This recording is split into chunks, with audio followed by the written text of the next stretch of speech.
Well, I'll start off.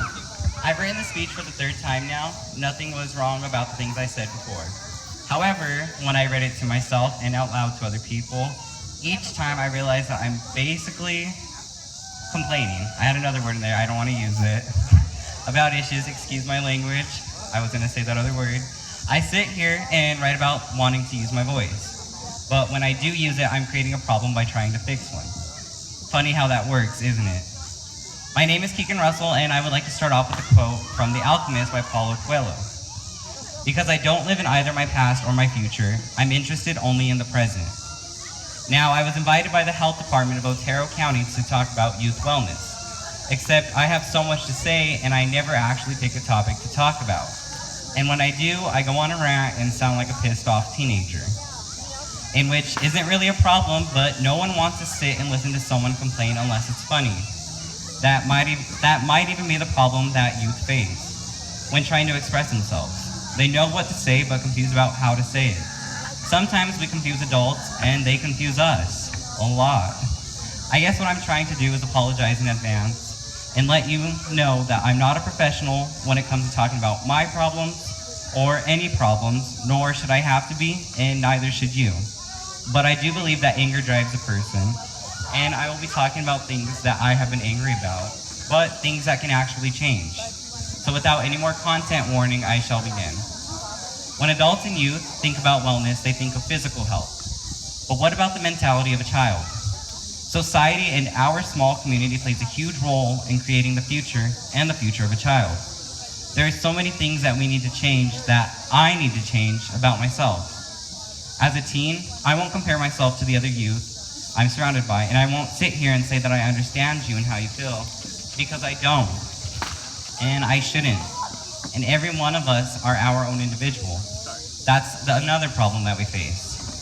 We never realize how unique we really are. I mean, yeah, you can always buy a new sweater if you spill ketchup on it. However, when you say something that hurts someone, or even in severe cases, when you take a life away, including your own, those things cannot be given back. There is no such thing as a retry when it comes to human actions. Some of our words and actions led to a country being created, and some led to suicide. Sometimes, though we hate to admit it, our words lead to someone else's self-harm. There is a difference between understanding a wrong that you made and taking ownership for a wrong.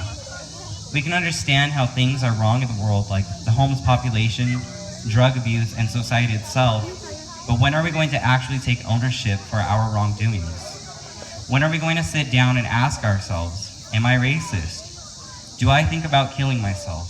What harm would it bring if I gave this homeless person $1? Did my actions cause that person to take their life? Could I have stopped that incident from happening? Should I have stopped it? The first way to solving a problem is realizing there is one. I could give you a list of all the problems that occur with you. The things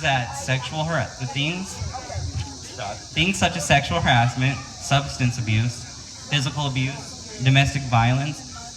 These are all things that don't happen to adults only. This kind of stuff happens to us children every day.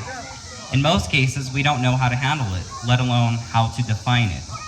If adults go through training on sexual harassment and become mandatory reporters, why can't students have orientations where everything is explained? Like Title IX. Title IX doesn't cover only athletes, it protects every student from sexual violence. And though it's in our handbook, would it be possible for an explanation on our rights? Just a day where we sit down and sexual harassment is explained to both boys and girls? Adults and peers will simply say, just talk. I hope you understand when I say it is really that simple, but not that easy. We can't talk about issues if we don't know it's an issue. Not only that, but as a boy, I'm supposed to be okay with being sexually harassed. In fact, some would say I should take it as a compliment. I won't talk about it, but I would like to mention that boys are also raped and have depression, and we can't always be strong and masculine. Now, I'm not saying we have it just as rough, but I am saying that we are also included in the conversation. As a teen, we also can't talk about things if it's not socially acceptable. Let me say that one more time, and then I'll get back on track. Socially acceptable. When talking to a child, remember those words and know that a child is trying to be socially acceptable. whether they should be or not, they are trying to be socially acceptable. Back to what I was saying, I shouldn't only be able to talk about these topics at an annual run. I don't want to have to start the conversation all the time. I want to talk about politics, school shootings, homelessness, stereotypes, the things that we sweep under the carpet. Not for entertainment, but because it gets people's attention and we can actually change the world with that. Now enough of me rambling, I will hand it over to Nariah. That way she can be uplifting. But I do want to say that negativity is not always a bad thing. And sometimes when a person is mad, it leads them to do great things. You just need to listen and understand. Hi everyone, I'm Nariah, a senior at La Junta High School. Keegan pointed out many great things, but today I want to share a very important viewpoint as part of the youth to not just adults, but to my fellow youth. Mental health is a very real thing, and as growing children and teens, ours is stretched pretty thin. I mean, think about it. We have school with 7 or more classes, homework, sometimes we have to deal with bullies, plus the social pressure to have social medias and make time for social events. Plus, some of us have siblings to care for, all the while keeping up with chores, grades, and keeping our parents pleased. No offense, parents.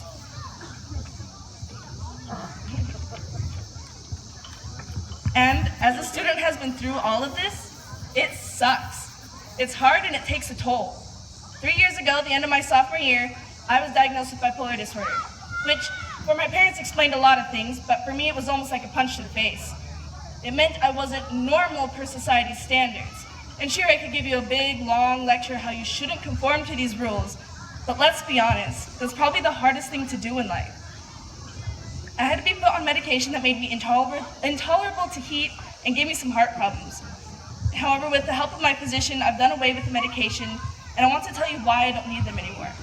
And it's not because the bipolar went away, it's still here, but instead of thinking, how am I going to handle my depression, I began to focus on my happiness, more specifically, what made me happy.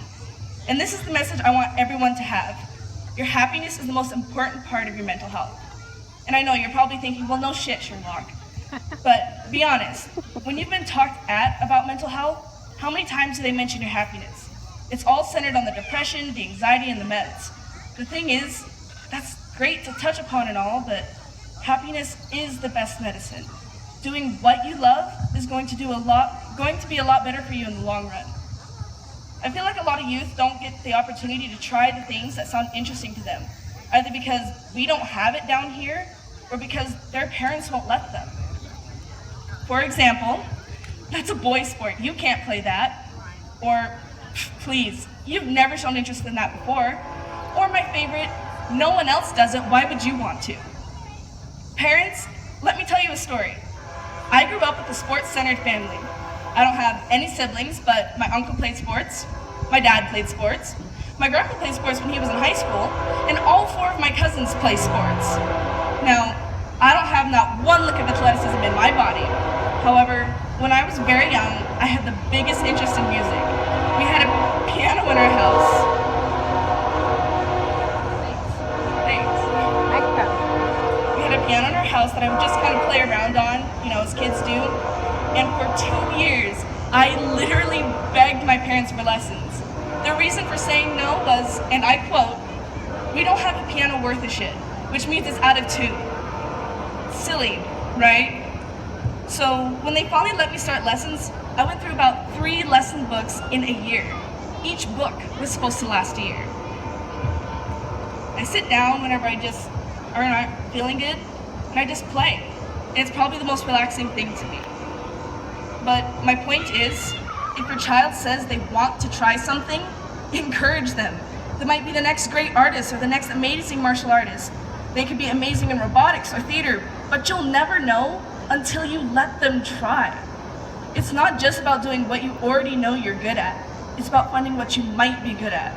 I never knew I was going to college to study veterinary medicine until I realized how well I am at keeping pigeons. If you ask me about that another time, I could give you another 10-minute speech. I never knew I would enjoy the strain of martial arts until I tried karate.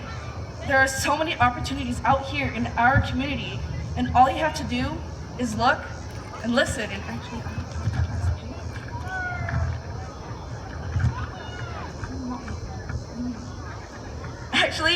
I didn't even know I was interested in martial arts until my mom saw an ad on Facebook and let me know about it. Parents, if you see a unique opportunity, ask your kid. It doesn't matter if you think you know them, just include them in your everyday life. Show them what you do outside of home. Don't just expect us to try and figure it out on our own. As much as we hate to admit it, we still need you guys to show us the ropes before we're out there on our own without a clue in our lives what we're gonna do with our careers. Doing the things you love can create an incredible feeling in yourself. You find people similar to you, people you want to talk to and be friends with. You find a place that you feel safe and you can feel you can go to when the rest of the world feels like it's crashing down on you. All it takes is an open mind, a will to listen, and that first step from the youth to actually speak up about what they want and go to a trusted adult. Youth, I said parents a lot in this speech, but the fact of the matter is, your trusted adult may not be your parents. It could be your best friend's mom or dad. It could be a teacher, a counselor, a coach, anybody who's just there for you. It doesn't have to be your parents, just someone you trust. And you can have more than one trusted adult for different topics. Kids, teens, you all have voices, and they are worth being shared and they are worth being heard. Your values, interests, and opinions are as equal and right as the adult sitting next to you. You can take on anything, but you have to be willing to take that first step. Take your happiness and make it yours. You only need yourself to do that.